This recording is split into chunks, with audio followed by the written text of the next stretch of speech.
যারা শত্রু দমন করতেছেন অথচ সহজ কোনো নিয়ম পাইতেছেন না বা ভালো কোনো কবিরাজ পাইতেছেন না, তাদেরকে আমি বলবো আজকে এমন একটা ভিডিও দেখাবো যেটার মাধ্যমে মাত্র 21 ঘন্টার ভিতরে শত্রুকে দমন করতে পারবেন। 21 ঘন্টার ভিতরে একটা পুতুলের মাধ্যমে এবং পুতুলের ভিতরে একটা তাবিজ দিয়ে শত্রুর নাম এবং শত্রুর ছবিটা ঢুকিয়ে দিয়ে মাত্র 21 ঘন্টার ভিতরে শত্রুকে আপনি দমন করতে পারবেন, চিরতরে খালাস করতে পারবেন। তো কিভাবে আপনি শত্রু দমনের কাজটা করবেন বিস্তারিত আমি এই ভিডিওতে বলে দিব। আমি আব্দুর রাজ্জাক কবিরাজ। আপনারা ভিডিওটা না টেনে প্রথম থেকে শেষ পর্যন্ত অবশ্যই দেখবেন। তো দেখেন এখানে কাফনের কাপড় দিয়ে শত্রুর নাম দিয়ে শত্রুর ছবি দিয়ে আমি পুতুলটাকে রেডি করে নিয়েছি। এটা মূলত একটা মন্ত্রভূত পুতুল। তো এইখানে দেখেন ভালো করে লক্ষ্য করেন, এখানে সাদা কাফনের কাপড় আমরা কবরের কাপড় থেকে আমরা নিয়ে এখানে এই পুতুলটার মাথার ভিতরে শত্রুর নাম শত্রুর ছবি ঢুকায় নিছি এবং মন্ত্রভূত আলপিনগুলো ঢুকায় নিছি।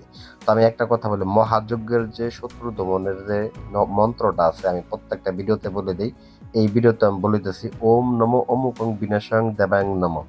এই মন্ত্রটাকে প্রথমত আপনারা যদি এই মন্ত্র দিয়ে কাজ করতে চান সেক্ষেত্রে 7011 বার আপনাকে পাঠ করে আমাবস্যা রাত্রিতে সিদ্ধ করে নিতে হবে। তারপরে শুধুমাত্র 11 বার ব্যবহার করবেন, তাহলে এই মন্ত্রটা কাজ করা শুরু করবে।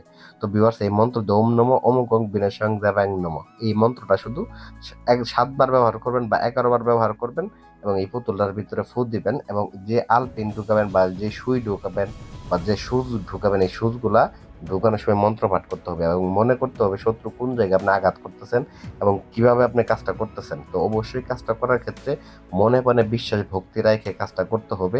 বিশ্বাস ভক্তির সাথে কাজটা করতে হবে। যে কোনো শনিবার অথবা মঙ্গলবার দিন কাজটা করতে হবে। পাক পবিত্র অবস্থায় সৎ সাহস নিয়ে কাজটা করতে হবে। কিন্তু একটা কথা মনে রাখবেন, আপনাদের পায়ে হাত রেখে আমি অনুরোধ করতেছি, তো যারা বিনা কারণে কাউকে ক্ষতি করতেছেন তারা এই বিদ্যাটা ব্যবহার করবেন না। আর যারা শত্রু দমন করতেছেন প্রকৃতপক্ষে শত্রু দ্বারা ক্ষতিগ্রস্ত হয়েছেন তাদের জন্য এই বিদ্যার জন্য আমি অনুমতি দিয়ে দিলাম, আপনারা কাজটা করতে পারেন। তো যারা একেবারে করতে পারেন না, ভয় পান এগুলা কাজ দেখে, তারা আমাদের সাথে যোগাযোগ করবেন। আমি আব্দুর রাজ্জাক কবিরাজ আছে আপনাদের মাঝে 01828400793, এটা আমার কন্ট্যাক্ট নাম্বার। যোগাযোগ করবেন, পরামর্শ নেবেন, কাজ করতে হবে না। তো এটা আমি দিলাম এই জন্য পরামর্শের জন্য। তো যাই হোক ভিউয়ার্স, আজকের এই মহাযজ্ঞের আসনে এই বড় কাজটা আমি করলাম। তো করার ফাঁকে আমি আপনাদের ভিডিও করে আমার শিষ্যকে দিছি, ভিডিও করার জন্য শিষ্যকে দিয়ে ভিডিও করে আপনাদেরকে দেখানোর উদ্দেশ্য করে এটা আমি দিতেছি। তো ভিউয়ার্স, পরিশেষে আপনাকে কি করতে হবে, যে মন্ত্রটার কথা বললাম এই মন্ত্রটাই গুরুত্বপূর্ণ জিনিস। যে কোনো অমাবস্যা রাত্রিতে এটাকে সিদ্ধ করে নেবেন আপনারা নিয়ে। তারপর দেখেন আমি এই পুতুলটাকে আমি আগুনের মধ্যে নিক্ষেপ করে দিচ্ছি। এখানে চন্দন কাঠের আগুন আছে।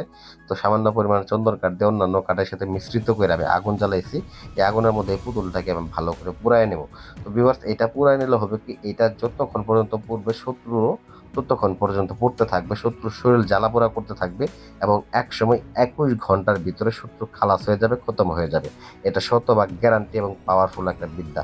তো আশা করি ভিডিওটা ভালো লাগবে। ভিডিও ভালো লাগবে তো লাইক করবেন, চ্যানেলটা সাবস্ক্রাইব করবেন। ধন্যবাদ সবাইকে।